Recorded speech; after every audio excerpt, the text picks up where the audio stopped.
Bom, gente, boa tarde a todos e a todas. Sejam bem-vindos. Apenas recapitulando um pouquinho, esse é um evento que nasceu na nossa base de pesquisa já há algum tempo, da gente sempre fomentar palestras abertas, né, sobre temas dos mais diversos possíveis, seja temas técnicos ou não, sobre o que a turma está fazendo. A gente chamou, não à toa, desse evento Sextou, né, porque é na sexta, né, um ambiente. Antes da pandemia, a gente estava aqui falando antes, a gente tinha essa cultura de se confraternizar, tomar um café ali à tarde, fazer um momento mais descontraído. E com a pandemia isso ficou limitado, então esse ano a gente tentou resgatar isso com esses eventos remotos, né? Então, a gente já teve dois momentos desses esse ano. No primeiro sextou a Gisliane e ela falou um pouco sobre a parte de regressão espacial, né, usando o Pai-Sol, uma palestra bem interessante. 2 semanas atrás a gente teve o segundo sextou, que o Agnaldo ele apresentou uma técnica de banco de dados baseada em grafos, que tem grande aplicação também. E hoje a gente tem a oportunidade de escutar um pouquinho, um bate-papo com a Mariana Diniz, né? A Mariana, ela, assim como a Gisliane e o Agnaldo, ela é doutoranda do PPGS, o Programa de Pós-Graduação em Engenharia Elétrica da UFRN, e vem desenvolvendo a sua tese de doutoramento na linha de carros inteligentes, né? Na palestra, a Mariana vai falar um pouco sobre metodologias para fazer experimentação, dar dicas e macetes aí na construção e na escrita de artigos científicos, né? É um tema que a gente vem discutindo bastante, que realmente existe um gap, né? A gente vê desafios nos trabalhos, nos nossos próprios trabalhos, nos trabalhos dos pares. Então, isso é um tema que nunca fica velho, né? É um tema que sempre é contemporâneo, e a gente sempre precisa trazer aqui à tona e levantar isso e discutir, é de extrema importância. Então, Mariana, fique bem à vontade,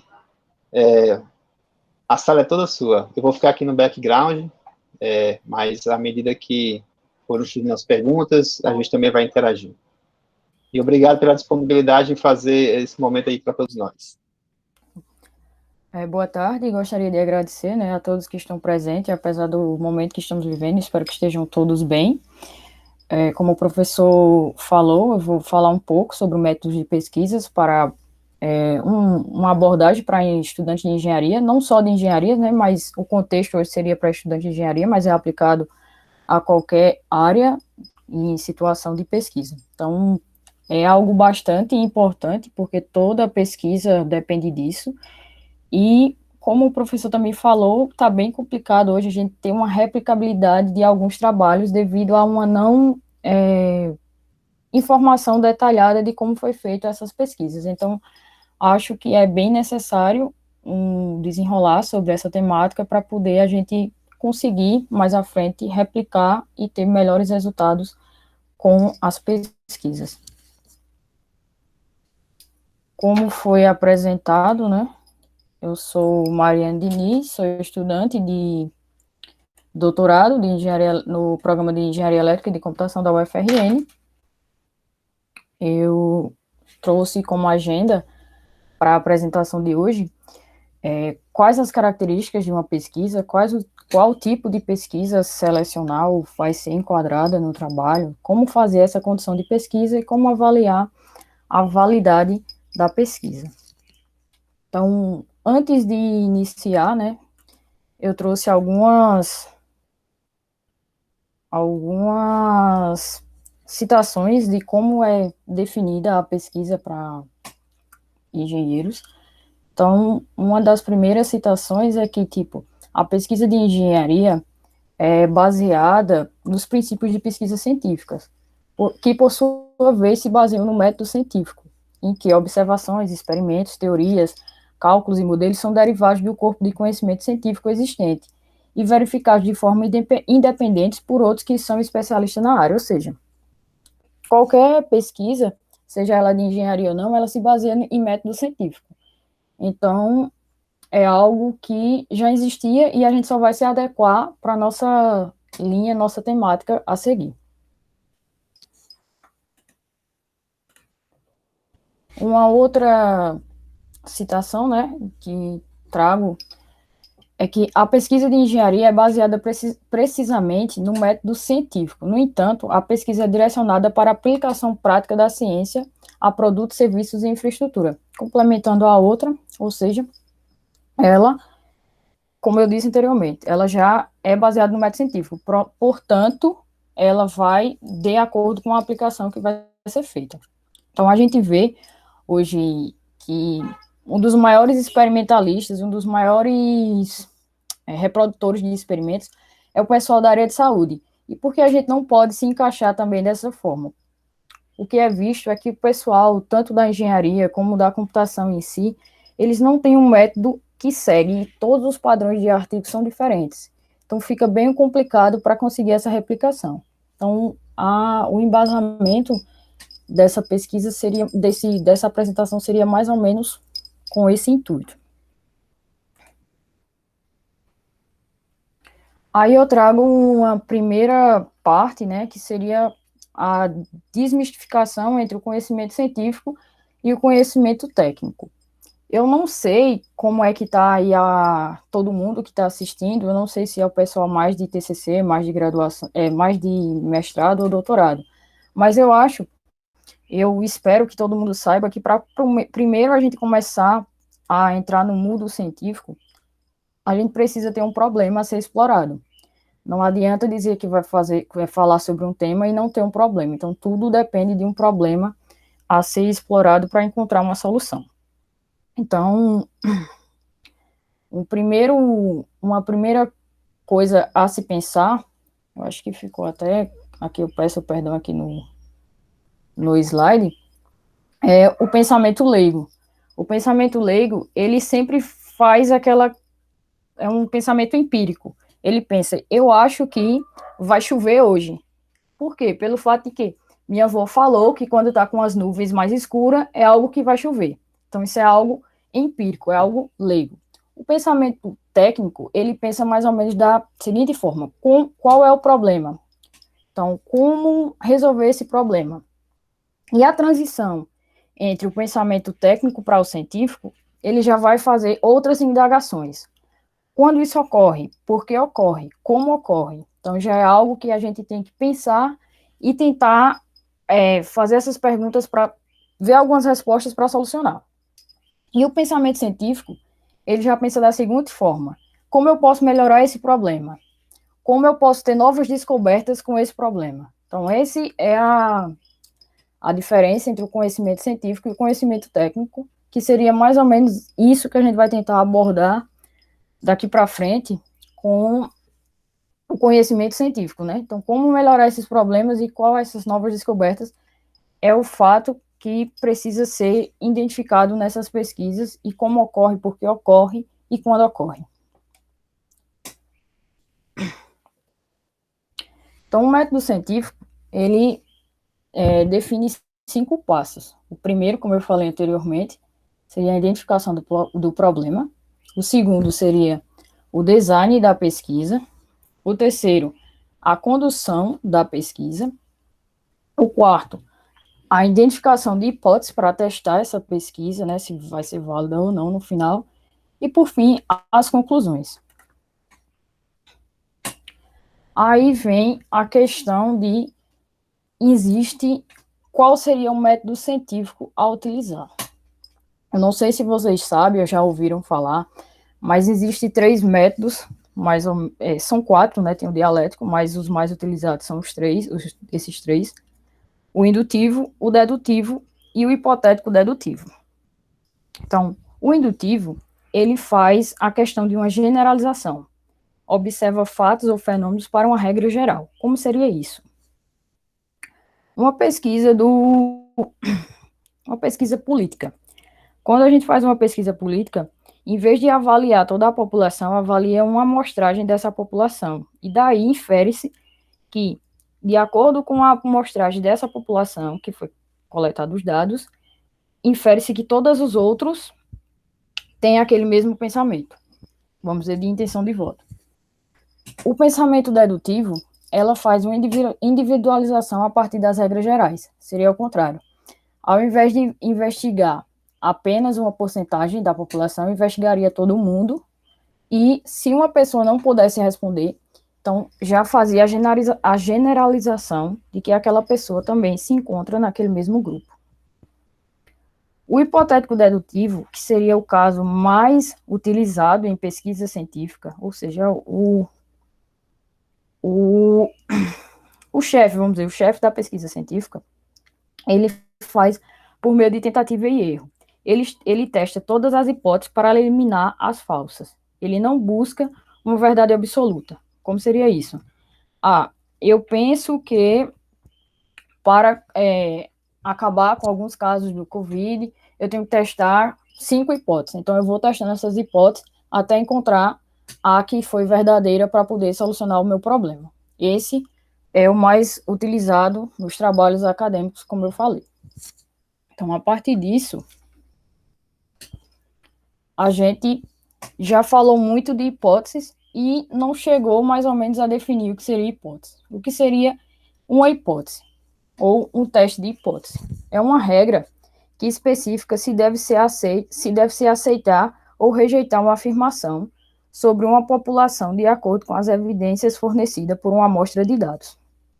Então, como seria isso? Eu posso dizer assim, a população da engenharia, ela é composta mais de homens do que mulher. Então, eu vou testar se essas hipóteses é verdadeira ou vou rejeitar ela.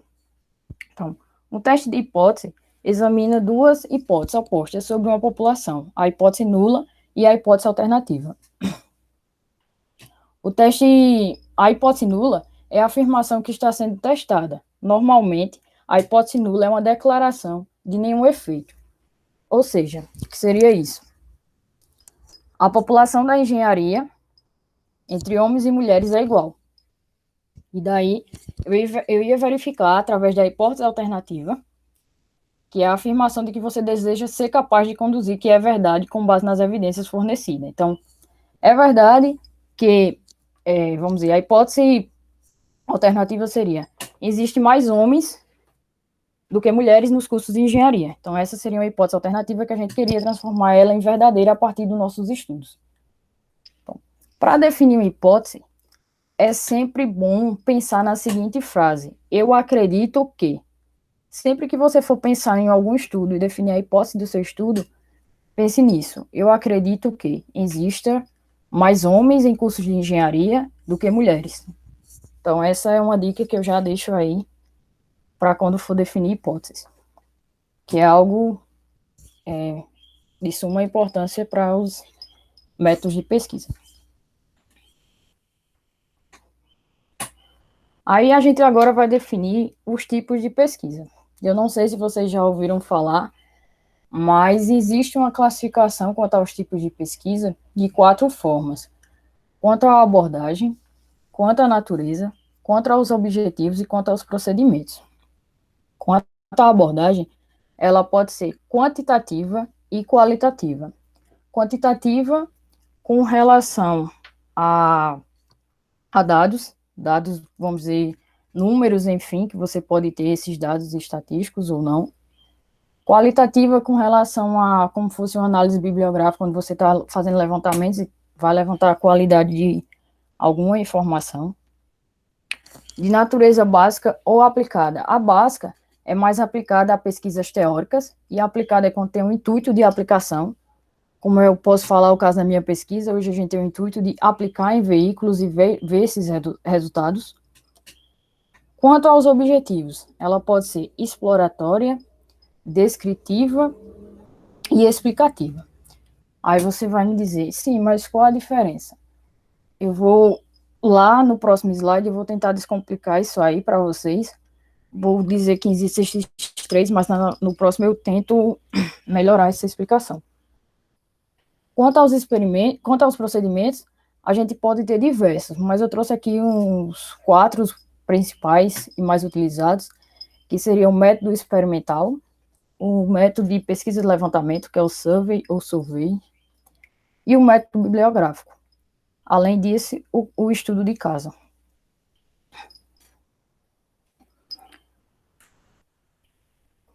descomplicando um pouco, o que seria a pesquisa exploratória?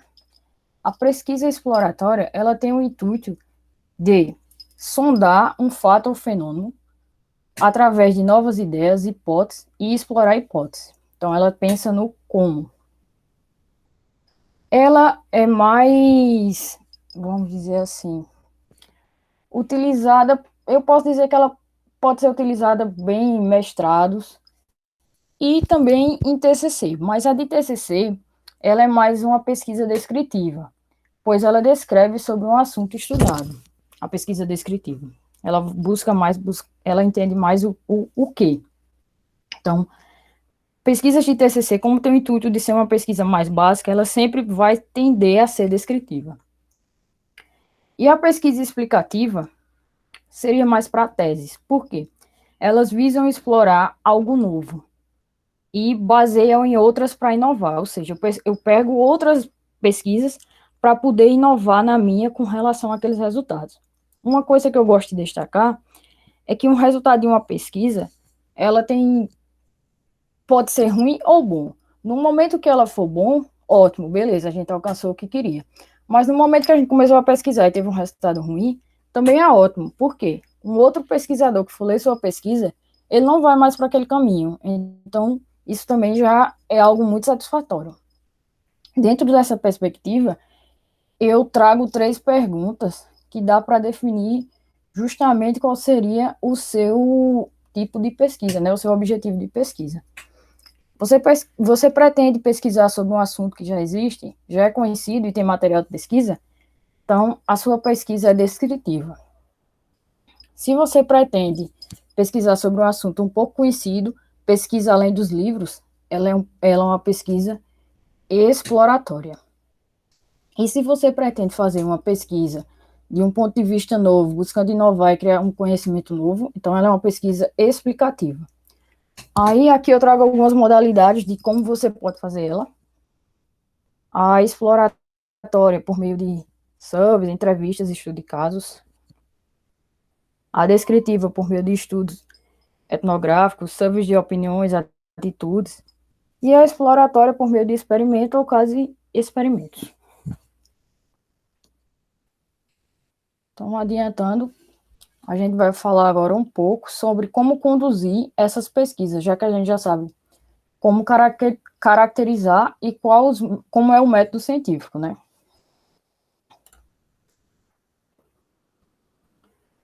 Aí, na condução, eu trouxe 3 exemplos. Um de experimento, um de survey e um bibliográfico. O primeiro, que seria experimentos, eu trago primeiro uma citação, né, para dizer mais ou menos o que seria.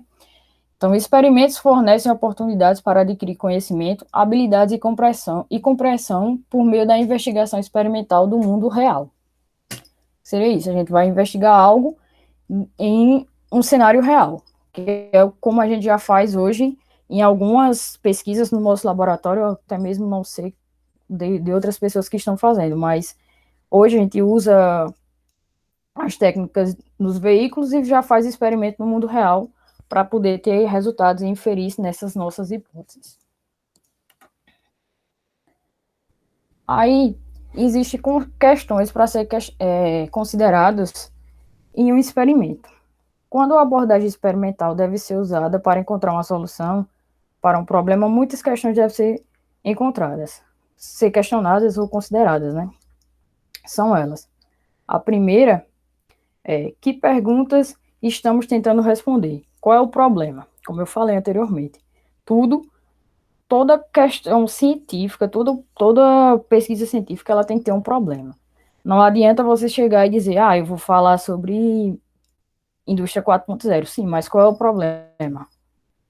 Eu quero falar sobre veículos inteligentes. Qual é o problema? Sempre tem que pensar no problema para definir um objetivo para solucionar esse problema. A segunda pergunta é: com que precisão precisamos saber ou responder? Como a resposta deve ser usada? A terceira é: que princípios físicos estão envolvidos? Que leis físicas governam a situação? Então, seguindo, né? A quarta, qual experimento ou conjunto de experimentos pode fornecer a resposta? Então, vocês vão tendo noção aí dessas perguntas, porque já ficam se pensando também nos trabalhos, né? Se já conseguem responder a essas perguntas para poder ter um método científico replicável. Quais variáveis devem ser controladas? Quais quantidades devem ser medidas? Com que precisão? Qual instrumentação deve ser usada?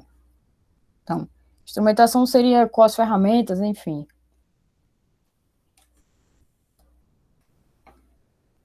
Como os dados são adquiridos, condicionados ou armazenados? Quantos pontos de dados devem ser usados? Em que ordem? Os requisitos podem ser satisfeitos dentro das restrições de orçamento e tempo?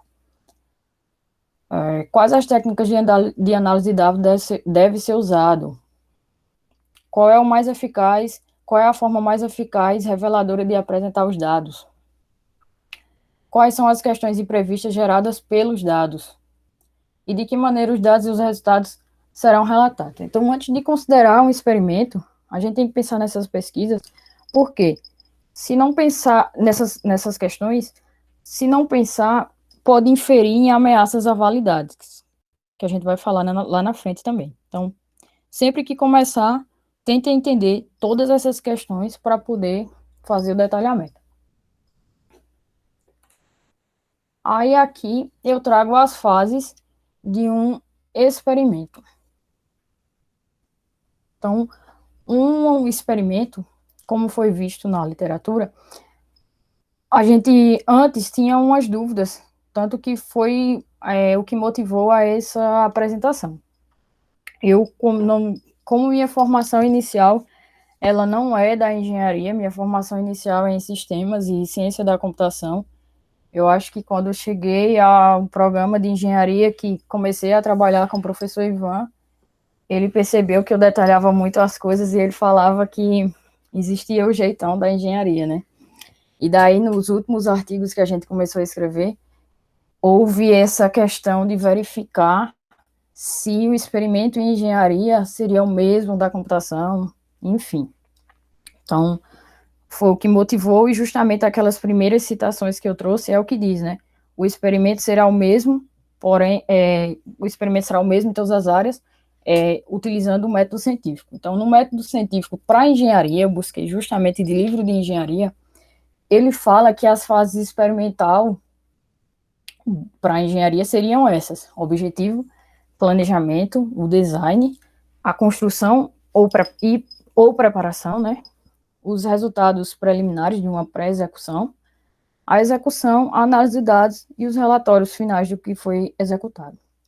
Então, o primeiro passo para fazer essa experimentação é definir o objetivo. O que é que eu quero fazer nessa experimentação?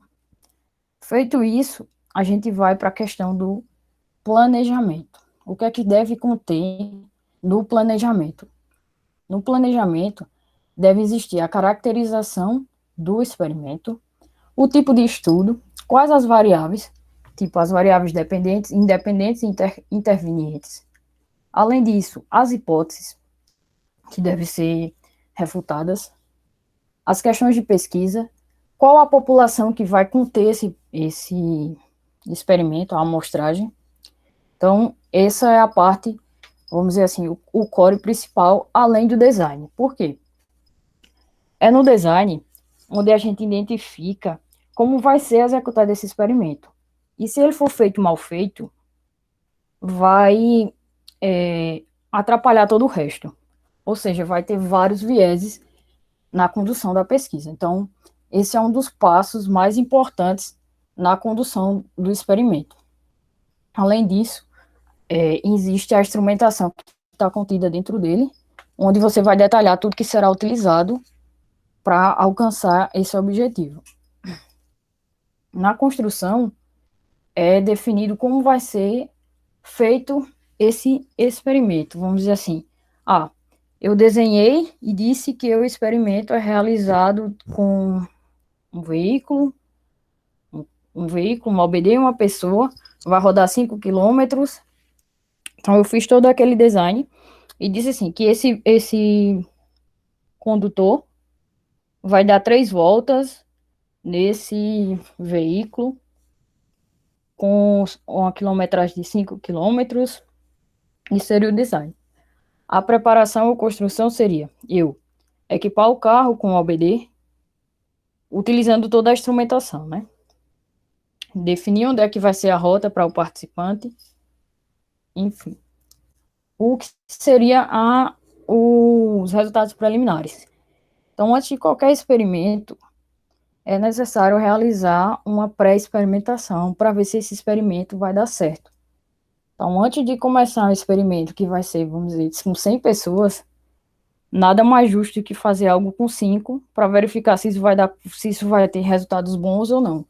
Para que depois que seja feito todo o experimento, não veja que foi executado de uma forma errada. Na etapa de execução, seria justamente a execução depois de todas essas etapas, seria executar o experimento e sim. A etapa de análise de dados seria já analisar os dados coletados e, por fim, fazer o relatório. Aí, o próximo passo aqui seria mostrar 2 exemplos. Eu busquei, durante a semana toda, exemplos da nossa área, com temáticas da nossa área, e que a abordagem abordasse todo esses passos e que fossem da engenharia.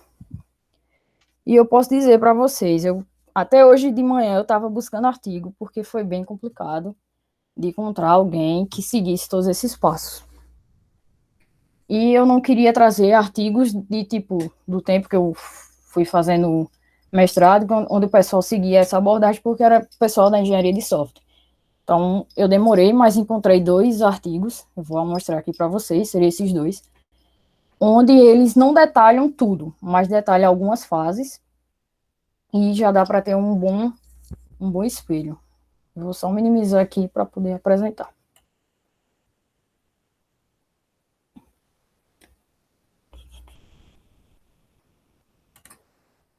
Esse aqui é o primeiro experimento. Não sei se está dando para ver o que é que eu dei um zoom. Tá dando para ver. Aqui, pelo menos, eu consigo ver. Tá bom.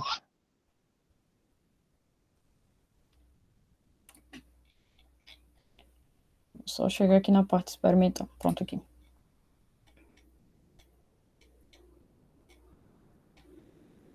Como eu falei, né, aquelas outras etapas, nesse artigo ele fala, não bota como seção experimento, mas coloca como validação, onde ele faz o detalhamento aqui.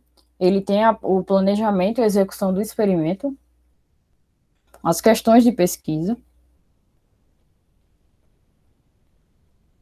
faz a caracterização da amostra da população em si, como eu falei. Ele define como vai ser o método, que seria mais ou menos vamos dizer, o design dele, né? Aqui. E depois ele já começa os resultados, certo? Então, esse outro aqui, eu vou dar um zoomzinho nesse aqui.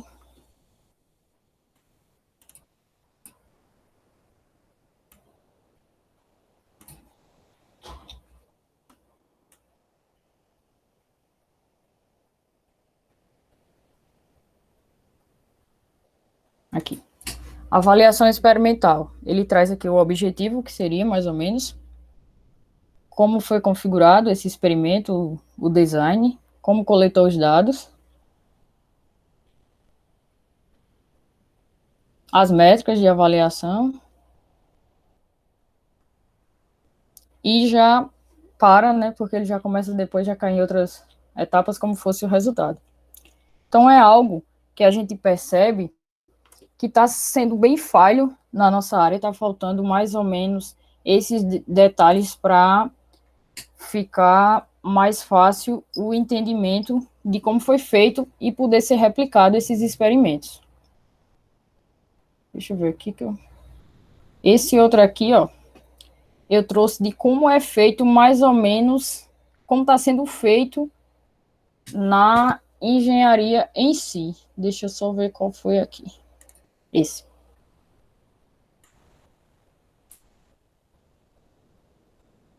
Como é a maioria dos artigos que eu encontrei?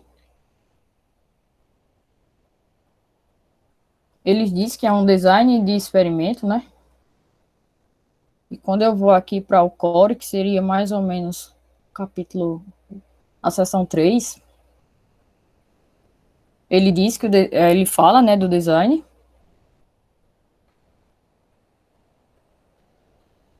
A geração dos dados.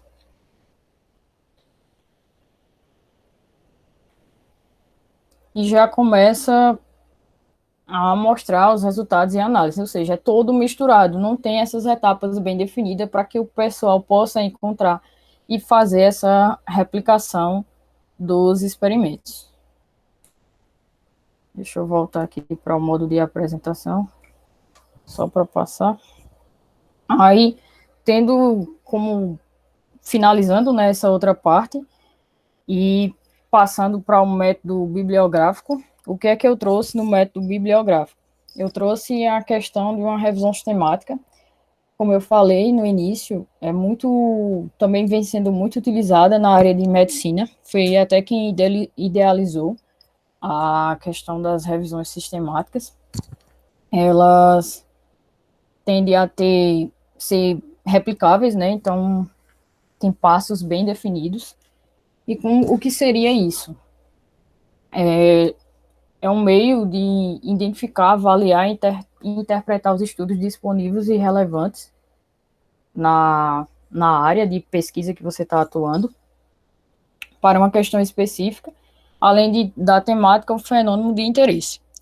Então, o que é que ela faz? Ela busca o estado da arte, ela resume e compara as evidências existentes sobre um determinado assunto ou tema ou problema, busca novas linhas de investigações, evitando abordagens intrífulas, identifica recomendações e lacunas para pesquisas futuras, conhecimento maduro sobre o tema a ser atacado, posicionar adequadamente sobre novas atividades e pesquisas, e, além disso, subsidiar conteúdos para a delimitação do problema e pesquisa para a tese ou dissertação.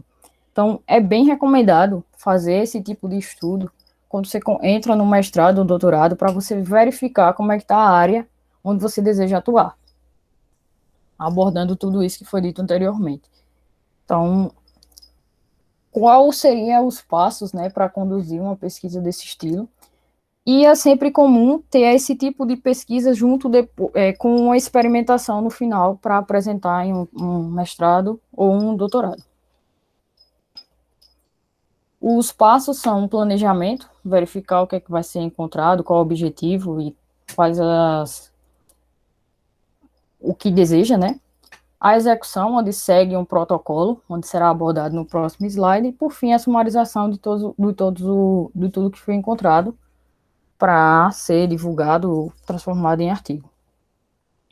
Então, como eu falei já, todos os passos, todas as fases de uma revisão sistemática, ela precisa ser muito organizada e documentada para ter essa replicação. E como seria esse método, como seria esse protocolo?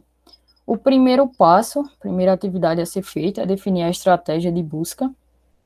O segundo passo seria analisar quais bases vai ser buscado esses artigos. Feito isso, faz uma organização do repositório total, né? Recomendado o Mendeley. Depois, padroniza os itens selecionados, começa a fazer as investigações, faz a composição do portfólio de artigos, faz a consolidação dos dados, que já seria a parte de análise dos dados, respondendo às perguntas que foi feita na parte de planejamento anteriormente, né? E, por fim, faz a preparação dos resultados. Aí você pode dizer, se tudo manual? Sim, tudo manual. Porém, eu estava até discutindo com o Breno, que ele está pesquisando, buscando alguns dados nas bases de dados, que hoje já dá para fazer essa abordagem de forma automática, mais ou menos, buscando até para fazer um mapeamento sistemático. Então, existe a diferença de revisão sistemática para mapeamento sistemático. O mapeamento sistemático, ele faz a busca por meio de títulos e resumos, onde dá para fazer toda a caracterização da área de pesquisa, como seja os autores, quais os anos que mais publicaram, enfim, seria a caracterização. E a revisão sistemática seria mais a questão de você tentar perguntar algo mais sobre aqueles trabalhos. Então, já dá para fazer isso de forma bem automática com a parte de ciência de dados. Mas o protocolo em si completo seria fazer todas essas etapas manuais. Aí, o que é que eu trago de exemplo de um survey, né, de uma revisão sistemática, que seria mais ou menos essa até de um jornal muito bem citado pelo professor. Essa revisão, ela tem uma condução com um protocolo bem definido. Eu vou apresentar aqui para vocês. E por que eu quis trazer essa abordagem?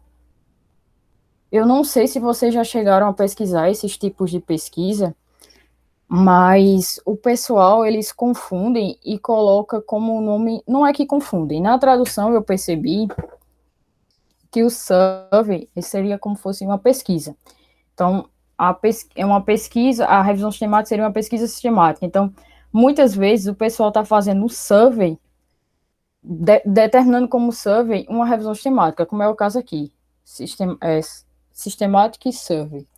Porém, o survey, ela é outro método que eu vou apresentar mais na frente, só que como na tradução seria tudo pesquisa, o pessoal está definindo revisão sistemática como survey.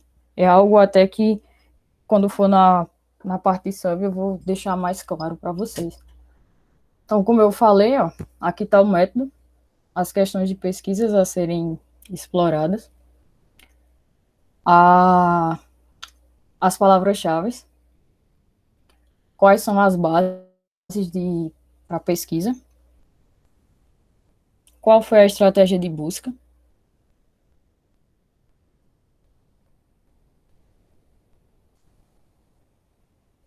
e aqui já está a questão a seleção dos estudos, né? Como foi selecionado, porque tem que ter todo o protocolo dizendo quais serão os estudos incluídos e não incluídos após as leituras. E aqui ele faz até um exemplo de como foi feita essas buscas, o total inicial, quantos foram finalizados, e toda essa estatística. Então, está bem definido nesse artigo o método de como é feita uma revisão sistemática, e é recente esse artigo. Uma outra abordagem, como eu falei, foi a de survey, ou survey. Eu trouxe ela pelo fato de sempre ter essa dúvida, né? Porque quando eu pesquisava na área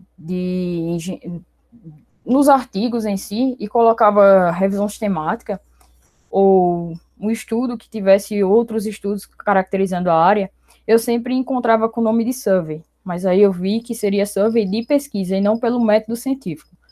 Por quê? O método científico survey, ele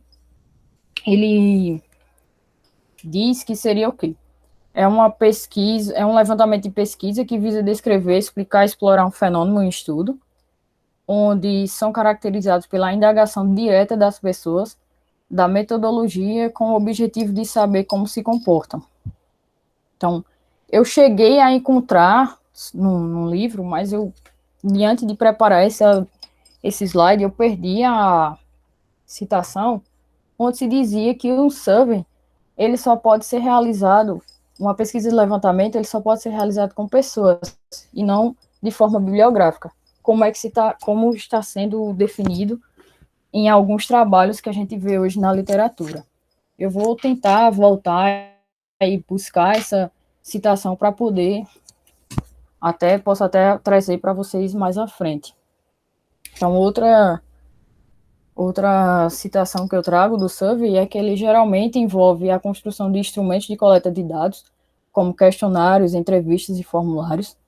Uma vez que os dados das amostras são coletados, eles passam para a fase de sua interpretação, para a qual um certo número de categorias são escolhidos, os quais servem para a classificação e tabulação das informações, como eu falei anteriormente, né?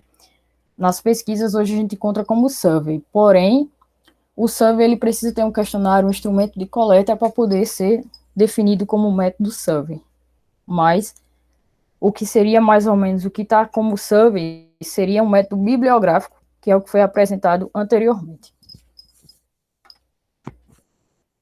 As etapas de um survey, ele define como a primeira etapa, definir o objetivo, como todos os outros, eu acho que vocês já perceberam que existe esse padrão. Primeiro a gente tem que ter o objetivo do que vai ser encontrado.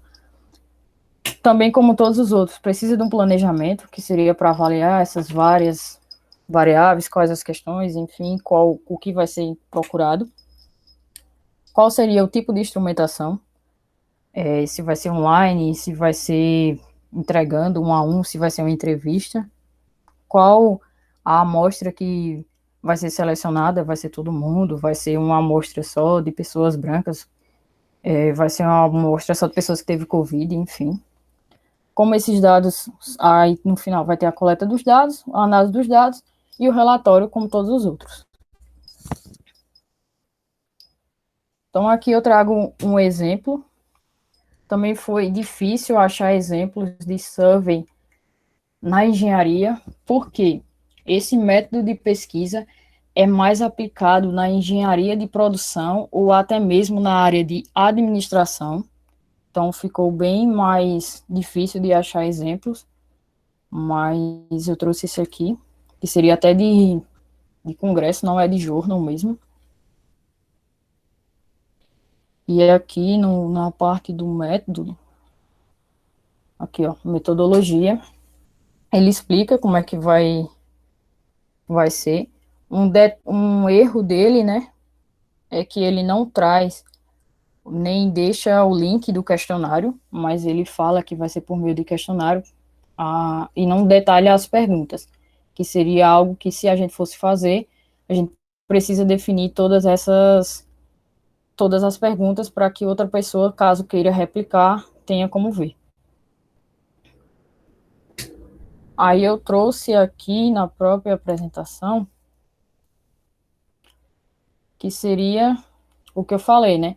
O que há de divergência na literatura em si, ou na atuação das pessoas, que seria esse aqui, ó, sobre engenharia. Ele define como um survey, mas na verdade, o que eu entendi é que ele quer dizer que é uma pesquisa, né? Então, aqui ele faz justamente o que seria uma revisão sistemática. Foi por isso que eu trouxe para vocês verem essa questão. O overview. E uma coisa, aqui eles fazem um outlinezinho de como vai ser a pesquisa, mas algo que eu gosto de destacar é que falta nas pesquisas um capítulo não, né? Uma seção com algo de metodologia ou experimentação e tem esses detalhes. Por quê? É o primeiro passo que deve ser feito da pesquisa para que ela possa ser replicada lá na frente e até mesmo diminuir as ameaças, que é o que a gente vai falar agora, que seriam as avaliações da validade, né? Então, é importante considerar a validade do experimento já na fase do planejamento, principalmente, como eu falei, na fase do design, porque se o design estiver errado, vai implicar em tudo lá na frente. Então, os resultados devem ser válidos para a população de interesse. Se a população for uma organização, os resultados devem ser válidos para esta organização. E existe 4 tipos de ameaça à validade, que seria ela de conclusão, a interna, a de construção e a externa. Aqui eu trago um gráfico de mais ou menos como chegar para ter diminuir essas ameaças, né, essas ameaças de validade à construção. Então a gente sabe que os experimentos, eles têm uma causa para gerar um efeito e precisa de alguns tratamentos. Então, uma das primeiras coisas seria identificar uma causa, manipular essas variáveis independentes, os tratamentos, para verificar os efeitos. Tendo esse efeito, ele verifica quais são as causas nas variáveis dependentes.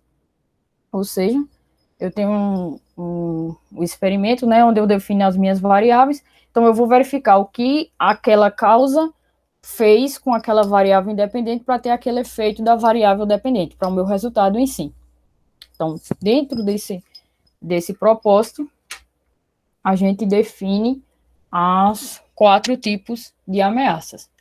A primeira, né, que seria a ameaça interna, ela define o relacionamento entre o tratamento e o resultado. Entre o tratamento e o resultado é casual. Sem a influência, outro fator que não pode ter sido medido.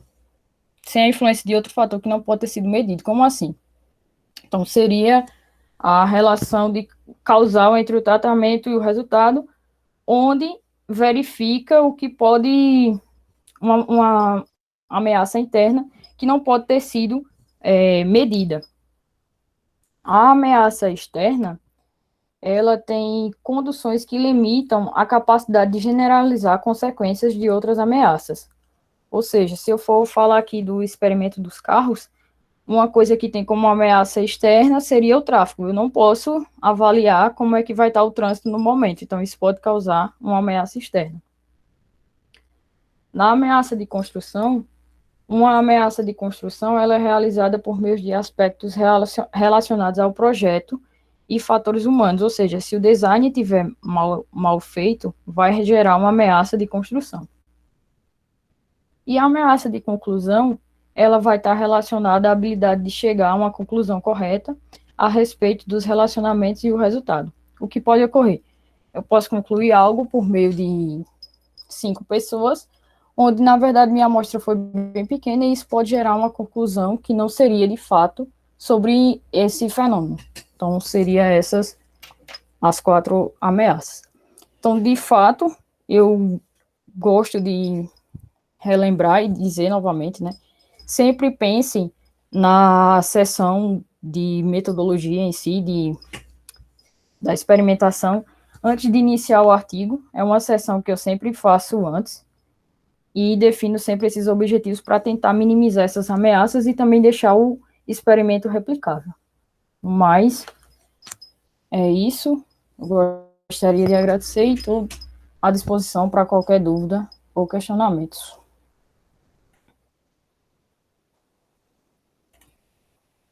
Opa, Mariane, parabéns aí pela apresentação. Esse tema é um tema que a gente vem discutindo muito, né, internamente. É um tema de grande discussão. E você realmente pontuou, né, de maneira bem metodológica, né, toda, digamos assim, o framework, né, o conjunto de passos e os tipos e tal. A gente queria abrir a oportunidade de a gente também fazer uma discussão, dado que internamente, né, tá todo mundo conhecido aqui e tem pessoas também de outras áreas, é importante a gente expandir a discussão não apenas para a área da tecnologia, mas também das áreas humanas. A gente tem visto que realmente, para a área tecnológica, de uma forma geral, né,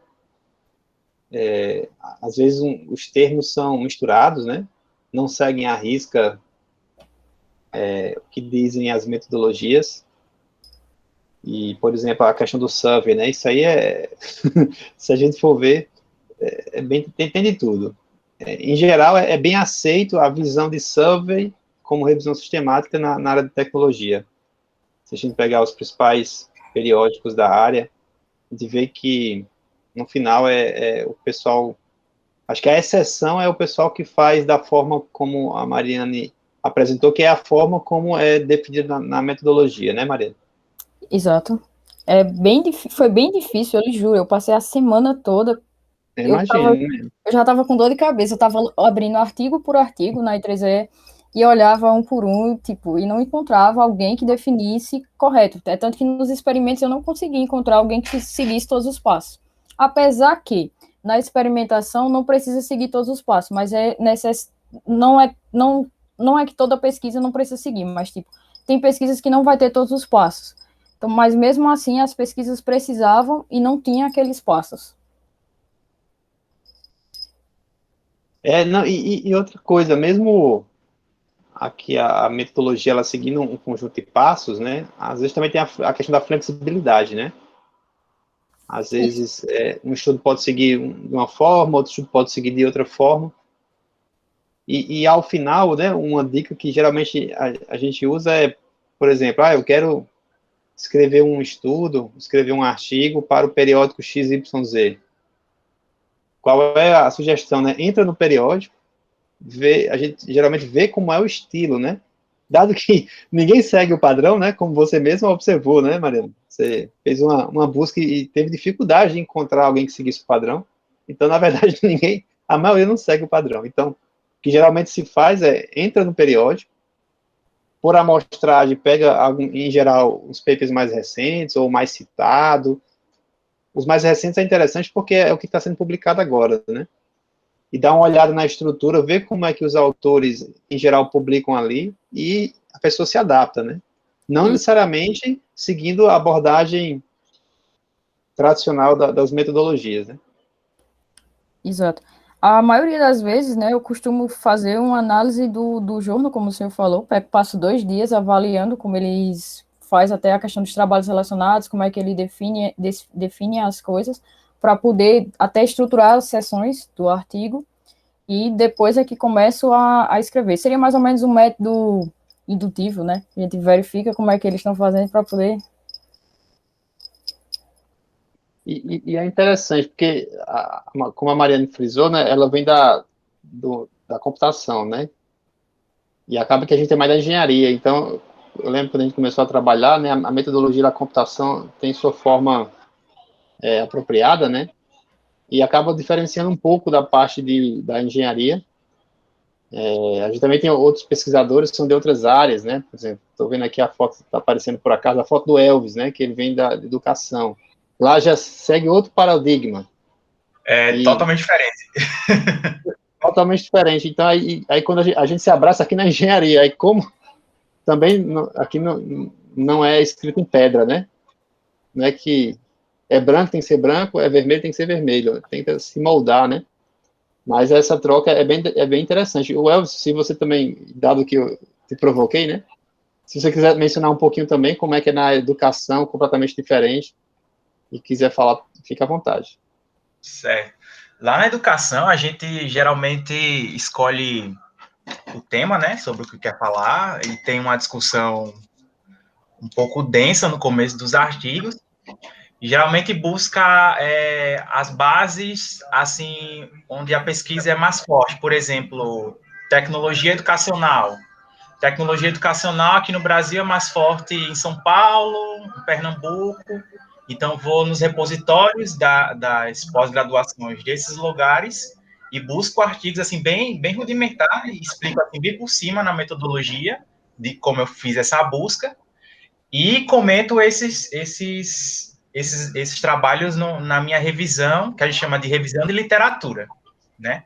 Mas aí, se eu quiser algo mais sistemático, aí eu vou pegar um protocolo também, né? Vou buscar uma string de busca, e aí essa string aí que é a grande sacada, assim, que para combinar as palavras para poder resultar nos trabalhos que são relevantes para a pesquisa mesmo, né?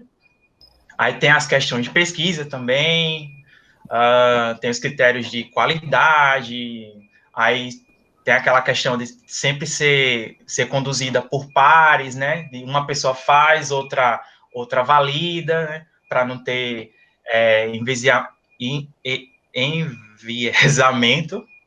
das coisas. Então, tipo, depende do autor e depende do que eu quero fazer, né? É bem, como é que eu posso dizer? Não é tão fechado, sabe? É bem aberto. É a questão da revisão da literatura. Agora, a revisão sistemática já é um pouquinho mais fechado. Quando você colocou do survey, eu fiquei assim, tentando enquadrar com o que eu tenho de mente, né? Do que seja a revisão sistemática de literatura, mas deu uma explicação muito boa, assim. Deu para me dar um norte. É interessante. Realmente, talvez a engenharia ela usa o termo errado, né? Mas os papers dos periódicos, a turma usa survey como revisão sistemática, né? Isso, Tá, dos principais mesmo, da I3E Communication Service and Tutoriais, que é uma das principais. Todo mundo usa o termo survey. É raro usar alguém revisão sistemática. e olha que survey é o nome da revista, né? Pois é. Temos aqui também a participação da professora Luciana, que é do Departamento de Demografia, Luciana. Não sei se você também quer comentar um pouquinho, entrar na discussão, como é na sua área, se existe uma unificação ou também é essa loucura que é na engenharia. Vou comentar sim. Primeiro, parabenizar a Mariane pela ótima apresentação. É bem detalhada, né? E, assim, enche os olhos, né, de qualquer professor de metodologia, né? Então, parabéns pela apresentação. Eu costumo dizer que cada área tem a sua esquisitice, né? Então, cada área tem lá a sua, né, forma de nomear, de estabelecer os conceitos, né? Então, acho que não é bem o certo e errado. Essa questão do survey mesmo, até então, para escrever esse artigo, eu nunca tinha visto a denominação de survey para revisão sistemática, né? Então, assim, eu acho que é mais questão diária, né? Porque no reino das ciências humanas, né, survey é uma pesquisa amostral, que você faz, e como você colocou muito bem, você tem as etapas de consecução dos objetivos, né? Você tem que passar por cumprir uma série de requisitos para aquilo ser um survey, né? Então, é nessa linha, estou com o Elvis nessa linha, né? Do que é uma definição, do que é survey, do que é uma revisão, enfim. Mas, assim, um ponto que eu acho importante, né? E trabalhando com alunos mais de exatas, né, de engenharias, ou das tecnologias propriamente dita, e comparando com alunos vindo da área de ciências sociais, geografia, né, porque demografia é um curso de pós, né, então pensar naqueles cursos, né, que alimentam, né, o curso de demografia, os alunos mais exatoides, você tem uma dificuldade em fazê-los seguir os passos que a Mariane colocou, né? Então, assim, é uma grande virtude, né? Saber que vocês da área mais de exatas, né, têm apreço a esse ponto, porque a pessoa ela quer ir direto aos dados, né? Não, primeiro você tem que ter um problema, primeiro você tem que ter uma questão a ser respondida e depois você vai atrás dos dados, né? Os alunos ficam muito ansiosos porque falam assim, não, mas e se eu estiver pensando um problema que não tem jeito de ser mensurado? Como é que eu faço? Assim, bom, a menos que você queira ver, sei lá, vida em Marte, né, coisas do tipo que você não vai achar dado mesmo, para o resto, meu querido, tudo você vai ter, você vai achar, né? E não é a base que tem que se curvar, né, aos seus desejos, né? Você tem que, se você delimitou bem um problema de pesquisa, né, se aquilo está em linha, é uma lacuna na literatura, você vai achar uma forma, né, de testar as suas hipóteses, né? Você colocou bem lá, hipótese nula e hipótese alternativa, né? Os alunos de exatas, muitas das vezes, abstraem o que é, sabem colocar, né, sabem fazer os testes lá nas suas linguagens de programação, etc., mas muitos não pensam nisso, né? Mas o que é? Como é que é a formulação de uma hipótese nula, uma formulação de uma hipótese alternativa? Isso é importante. E já os alunos de humanas, eles perdem muito tempo, né, às vezes, né, se debruçam de maneira, às vezes, demasiada sobre a parte dessa construção, né, mas não conseguem avançar em operacionalização, muitas das vezes, né. Para os alunos de humanas vai ser mais difícil pensar em como eu vou comprovar como que eu vou testar a minha hipótese, né? Porque é uma questão mesmo de formação. Então, o profissional mais completo, né, o profissional assim que larga na frente, é aquele que consegue fazer bem essa transição entre a boa formulação, seguir os passos, ser cientista, né? O que nos diferencia do senso comum é que a gente tem método, né? Nas nossas pesquisas, a gente aplica o método. Então, o profissional que consegue seguir esses passos, ele larga na frente, né? E consegue atingir os seus consegue, né, delimitar, né, identificar as melhores armas para poder chegar nos seus resultados, né? Porque também não adianta nada você fazer toda a formulação certinha, mas se você, na hora, né, de testar suas hipóteses, você não é muito feliz na escolha, né, dos melhores métodos, né? Mas, como é ciência, você pode aceitar a hipótese nula ou pode refutar, né? Qual que é a frustração maior dos pesquisadores? Quando o p-valor não é significativo, né? Quando a gente aceita a hipótese nula, não é frustrante? Quando a gente aceita a hipótese nula, é também resultado, né? E aí você tem também um viés de publicação. A maior parte das publicações, né, pensando nessas fazem esses testes de hipótese, são publicações que rejeitam a nula, né? Você aceita a hipótese alternativa, né? Então, mas você também e também são coisas que têm o p-valor estatisticamente significativo, né? Você tem um viés de publicação nessa linha, né? E aí, só para finalizar, para a gente pensar no seguinte, né? Nesse contexto que a gente está vivendo de Covid-19, se fosse ensinado no ensino médio, eu vou falar em ensino médio, que ciência, né, implica em ter um método, tão simples, né, de que você tem que pensar, tudo que você colocou lá, você tem que pensar numa hipótese, você tem que pensar num objeto, a gente fixaria muito a gente teria um melhor entendimento por exemplo, né, da própria pandemia, né, dos próprios desdobramentos, né, porque é difícil, às vezes, para algumas pessoas pensarem, né, tal medicamento, ele faz efeito sim, porque eu estou vendo, né, eu vi, sei que a minha parente usou tal remédio e não ficou doente pela Covid, logo esse remédio, ele é ótimo para a Covid, é a única coisa que contém, né? É uma visão ingênua, né?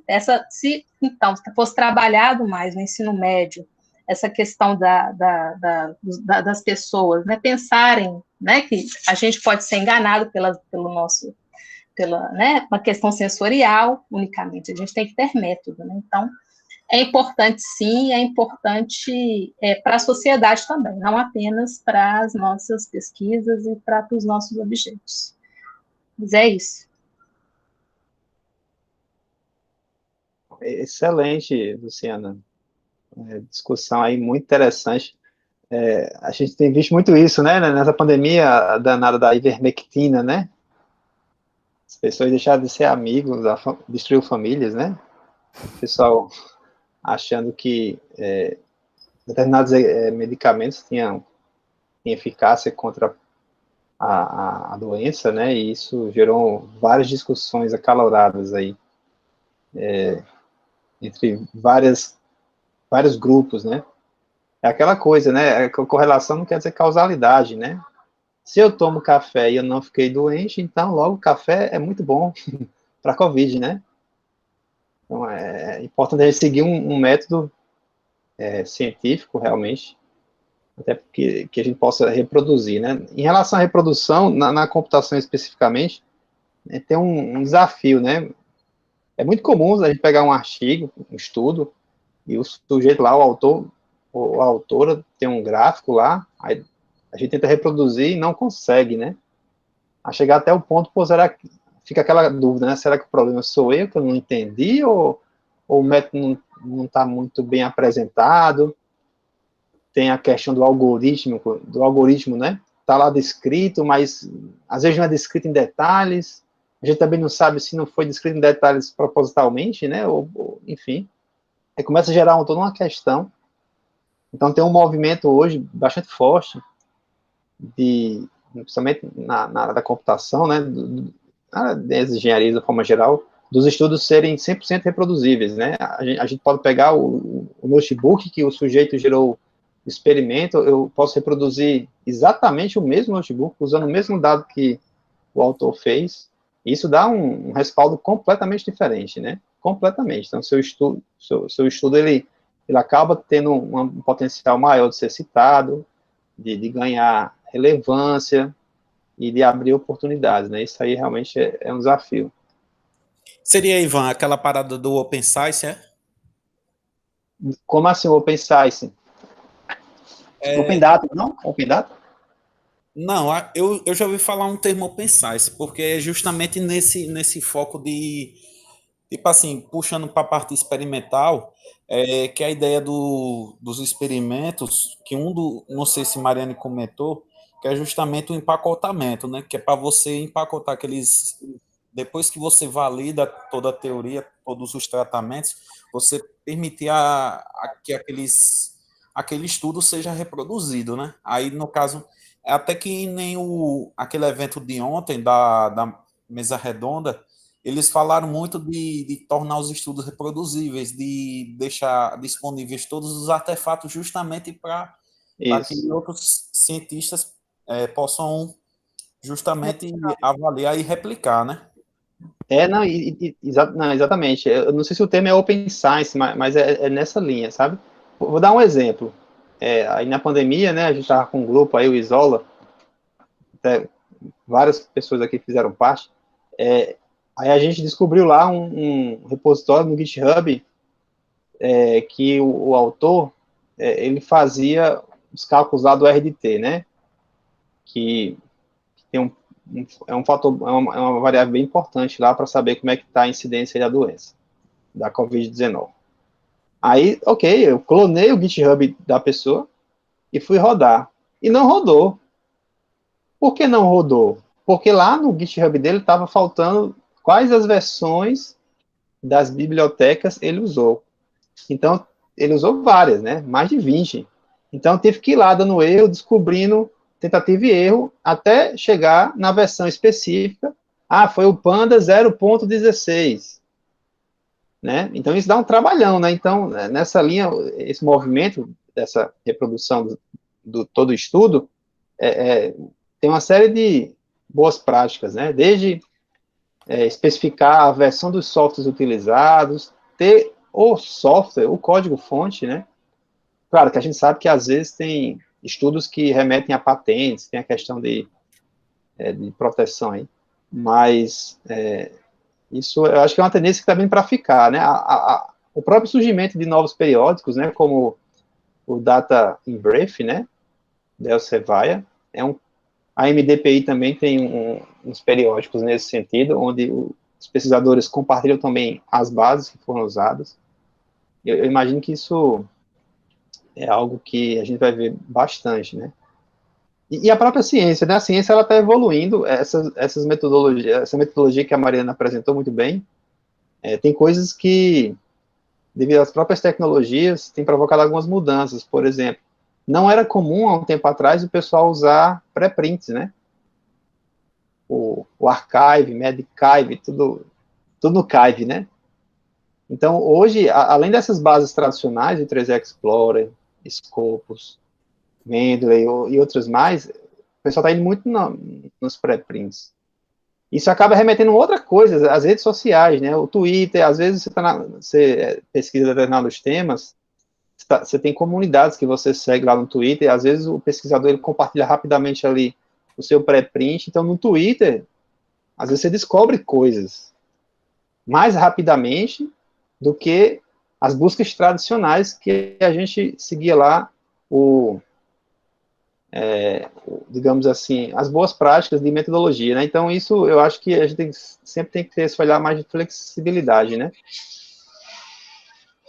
Porque realmente tem coisas novas aí surgindo. A Luciana acho que levantou a mão.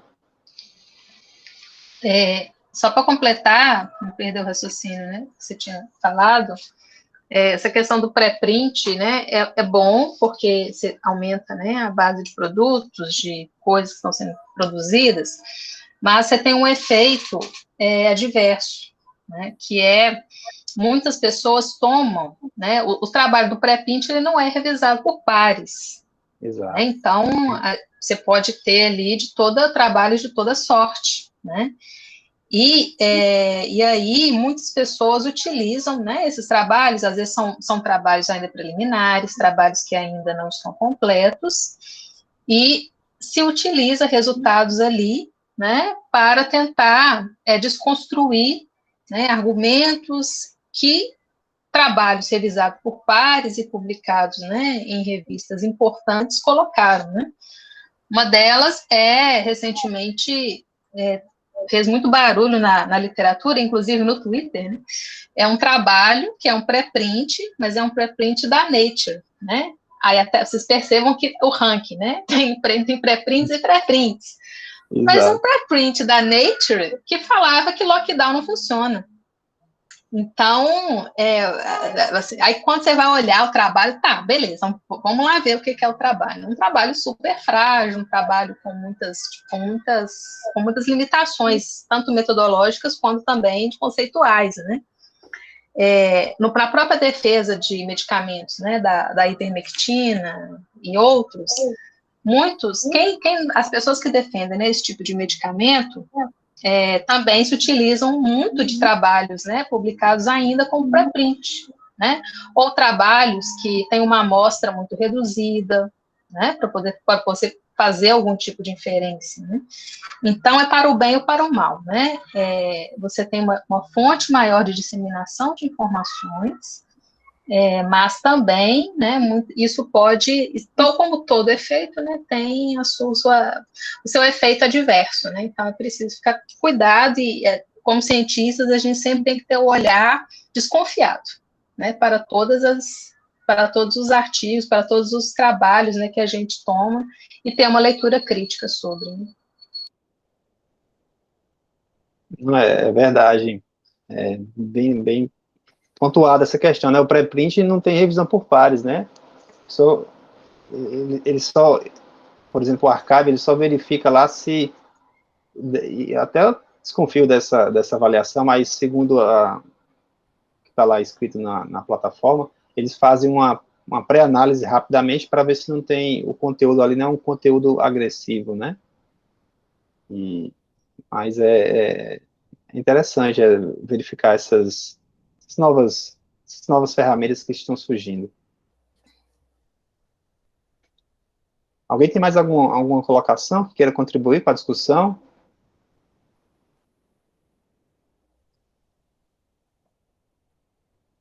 Bom, a gente já está chegando a 1h30, né? É um bom tempo aqui da palestra. Vamos chegando aqui ao fim dessa apresentação da Mariana. Eu queria agradecer novamente a Mariana por essa disponibilidade em fazer esse bate-papo, todos vocês aqui que estão prestigiando, né, a apresentação. Realmente é um tema de grande discussão, né, como a professora Luciana mencionou, não é que seja errado ou certo, né, cada área tem suas peculiaridades. Realmente a engenharia adora esse survey com revisão sistemática, isso aí é bem caricato. Mas eu acho que é importante a gente ver e escutar as visões de cada área, até para expandir a nossa ignorância, né? E com isso aprender também um pouquinho mais sobre cada peculiaridade dessa, e avaliar e tentar, sempre que possível, melhorar, né, a nossa visão, né, o nosso horizonte sobre o que a gente está fazendo. Então, acho que essa é a filosofia por trás dessas palestras nas sextas-feiras à tarde, e em breve a gente vai anunciar a próxima, né, que está em aberto, mas certamente será um tema que vai contribuir com todos aí, no público mais geral. Então é isso, gente, muito obrigado, se cuidem, né, e bom final de semana a todos e a todas. Bom final de semana a todos, cuidem. Bom final de semana e obrigada. Tchau, gente. Parabéns, Mariana. Boa tarde. Bom final de semana. Obrigada. Valeu. Tchau. Boa tarde.